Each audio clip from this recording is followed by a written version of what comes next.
ಕುದೂರು ನ್ಯೂಸ್ಗೆ ಸ್ವಾಗತ. ನಾನು ನಿಮ್ಮ ಸುದ್ದಿ ಮಿತ್ರ ಕುದೂರು ಮಹೇಶ್. ಇವತ್ತಿನ ವಿಶೇಷ ವರದಿಯಲ್ಲಿ ಮಾಗಡಿ ತಾಲೂಕು ಕುದೂರು ಗ್ರಾಮದ ಬಸ್ ನಿಲ್ದಾಣದಲ್ಲಿದ್ದಂತಹ ಸುಮಾರು 50ರಿಂದ 60 ವರ್ಷದ ಅರಳಿ ಮರವು ಹೇಗೆ ಉರುಳಿತು ಎಂಬುದನ್ನು ಈ ವರದಿಯಲ್ಲಿ ನೋಡೋಣ ಬನ್ನಿ. ಚಿತ್ರದಲ್ಲಿ ನೋಡ್ತಿರುವಂತೆ ಕುದೂರು ಬಸ್ ನಿಲ್ದಾಣದಲ್ಲಿ 50ರಿಂದ 60 ವರ್ಷದ ಆಯಸ್ಸುಳ್ಳಂತಹ ಅರಳಿ ಮರ ಇದ್ದಿದ್ದು ಇದೇ ಅರಳಿ ಮರ.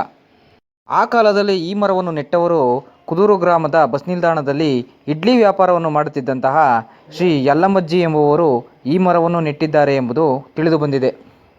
ಈ ಮರದ ವಿಶೇಷತೆ ಏನೆಂದರೆ, ಕುದೂರು ಗ್ರಾಮದಲ್ಲಿ ನಡೆಯುತ್ತಿದ್ದಂತಹ ಎಲ್ಲ ವಿವಾಹ ಸಮಾರಂಭಗಳಲ್ಲಿ ವರನ ಕಾಶಿ ಯಾತ್ರೆ ಪೂಜೆಯು ಇದೇ ಅರಳಿ ಮರದ ಕೆಳಗೆ ನಡೆಯುತ್ತಿತ್ತು. ಹಾಗೂ ಪ್ರತಿ ವರ್ಷ ಬರುತ್ತಿದ್ದಂತಹ ಧನುರ್ಮಾಸ ಪೂಜೆಯಲ್ಲಿ ಬ್ರಾಹ್ಮಿ ಮುಹೂರ್ತದಲ್ಲೇ ಕುದೂರಿನ ಮಹಿಳೆಯರು ಮತ್ತು ಸಾರ್ವಜನಿಕರು ಕುದೂರು ಬಸ್ ನಿಲ್ದಾಣದಲ್ಲಿದ್ದಂತಹ ಅಶ್ವತ್ಥಕಟ್ಟೆಯ ಅರಳಿ ಮರವನ್ನು ಸುತ್ತಿ ಪ್ರದಕ್ಷಿಣೆ ಹಾಕುತ್ತಿದ್ದರು.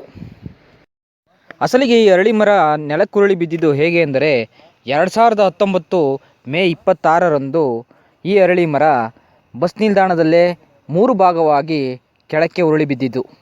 ಚಿತ್ರದಲ್ಲಿ ತೋರಿಸಿರುವ ಹಾಗೆ ಅರಳಿ ಮರ ಉರುಳಿ ಬಿದ್ದಿದ್ದು ಮೊದಲು ಇದರ ಬುಡದಲ್ಲೇ ಸೀಳು ಬಿಟ್ಟು ನಂತರ ಹಂತ ಹಂತವಾಗಿ 3 ಭಾಗವಾಗಿ ಈ ಅರಳಿ ಮರವು ನೆಲಕ್ಕೆ ಉರುಳಿ ಬಿದ್ದಿತು.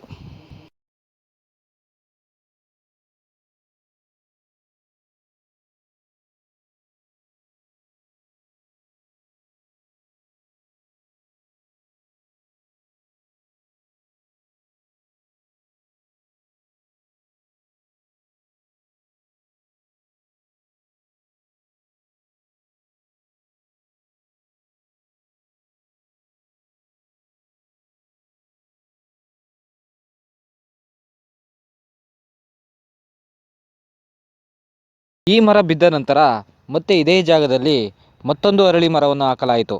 ಆದರೆ ಆ ಮರವು ಹಬ್ಬಲಿಲ್ಲ.